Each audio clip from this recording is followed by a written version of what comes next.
Kilimo biashara na vile kufahamu kutoka kwa wataalamu na wakereketo ambao wanafahamu sana kuhusiana na masuala ya kilimo.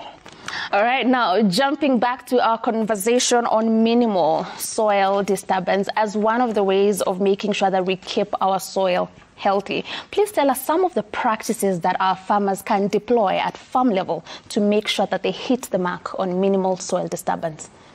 So minimum soil disturbance, we're looking at zero tillage. No tillage is a very, very cheap and easy way to go. And it's also less labor intensive because all you need, for example, you're harvesting maize. Just need to cut the maize, chop them into little pieces and uproot them, leave on the ground. And then now when you be replanting again, you just need to do not what you used to do, unachimba mitaro kwanza, you just need to work out to the seeds and you're good to go. So the key thing, especially for that zero distance, it really affects a lot, especially the carbon we sink. So if you are you do the type of farming, you just leave the ground bare, we lose a lot of sink, and that results to carbon levels rising very much. Kuna mkulima ambaye amezoea mara nyingi atakwenda tu namna anataka shagala bagala bila kuzingatia mambo mengi. Sasa ni manufaa gani ambayo yapo wakati tunafanya kupima udongo au soil testing? So kitu ya kwanza unakuwa informed of napenda kupeana hii example. Kwa mgonjwa unaenda hospitali. Ukienda hospitali kwanza upewi tu dawa, unapimwa, unapatiwa dawa. So ndio ujue unatibu nini kwa mchanga wako. One, to understand your soil, that is the key benefit. Number two, it reduces your cost of production. Ile tunasema ni nini unaenda kutumia, okay? So unajua ninatumia kama ni organic fertilizer natumia hii ndio imepungua, kwa hivyo hiyo tu ndio nitaongeza, unaona? Kwa hivyo cost of production yako inaenda chini. Your yields also come higher, zina improve kwa sababu let's say unaka fruits to vile tumeambiwa potassium is very important. Sasa kama potassium yako haiko chini, iko chini na pengine hujui hivyo, unaona? Kwa hivyo utashangaa matunda yangu si matamu, matunda yangu ni madogo. Kwa nini? Si tungefanya ile na ujue matunda yako kwa makubwa matamu, pia soko utapata bei mzuri. How is the current trend looking like? Are we seeing more farmers now trying to reach out to you and seek your services when it comes to soil testing? We were doing an analysis with a fellow company called Fatiri Africa, and we are seeing that we are taking an upward trend, that at least people are understanding the soil, they're understanding the need. So the message is getting home. But again, we look at the better program by the president. We require to do a lot, especially on our soil, so that we can hit the targeted levels. Kwa Shamba Solutions, sasa hivi masuala ya teknolojia, kiwango chenu kikoje na mtarajia kufikia wakulima kwa njia gani? Tuko quite limited because again there are some areas we're yet to reach, but with this new program of the distribution channels of agrovets, tutaweza kufikia watu wengi zaidi na tunafurahia sana.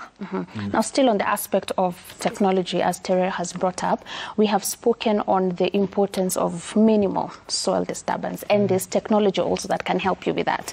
However, when you're talking of something like a planter, if you do not have 10 million plus, then you're completely outside that conversation, which is not affordable, to be really honest.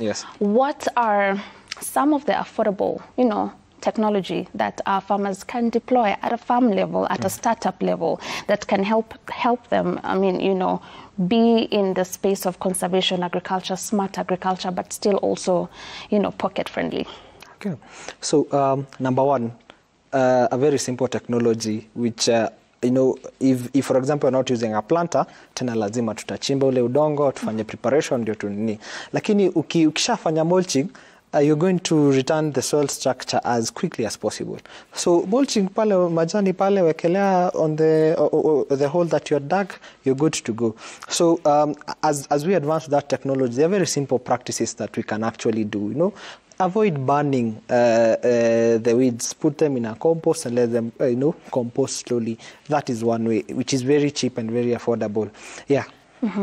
Wakati wewe unawatembelea wale wakulima, kuna changamoto ambazo zinajitokeza na unapambana vipi na changamoto hizo? Changamoto ya kwanza ambayo ni kubwa sana ni we are coming from a point lazima kuwa na ile capacity building na sensitization. Kwa hivyo teknolojia pale inafika nitrogen yako ni kiwango hiki, lakini tena hiyo inamaanisha nini kwa mkulima? Na kuna mkurugenzi mmoja unifurahisha sana, ananiambia kama ambacho una communicate haiwezi muelezea your grandmother, then unapotea. So the key thing ni kusimplify your knowledge as simple, ikuwe very simple and very direct kwa mkulima yote ule mwenye kiwango chochote kile cha masomo aweze kuelewa hii inamaanisha nini.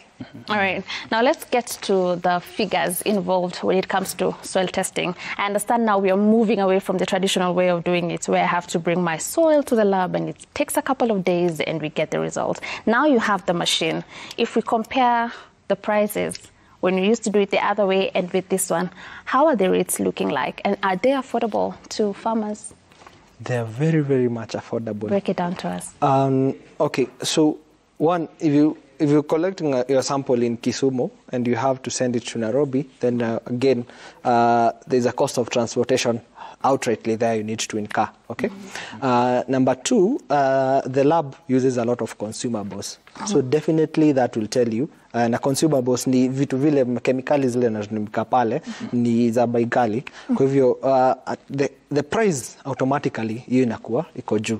Lakini ukikuwa pale kwa chemist, kwa agrovet unapata ile service pale, one hakuna cost kwa consumables na nini na ni wewe utaweza kwenda pale at your convenience. So we slash that value to up to 50%.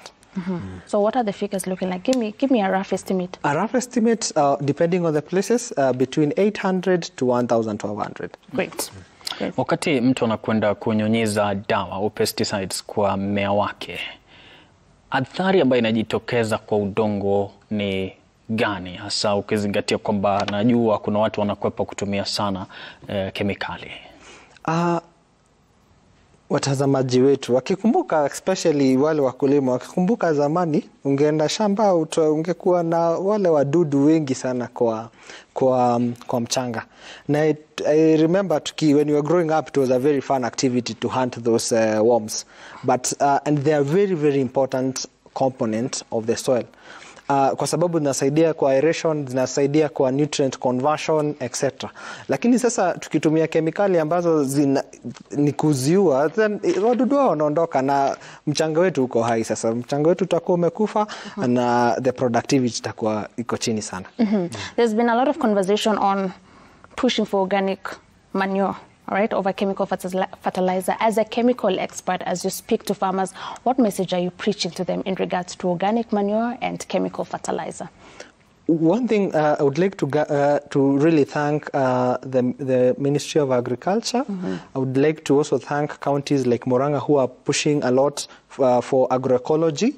And agroecology basically inamaanisha, the organic way of farming, the natural way of farming.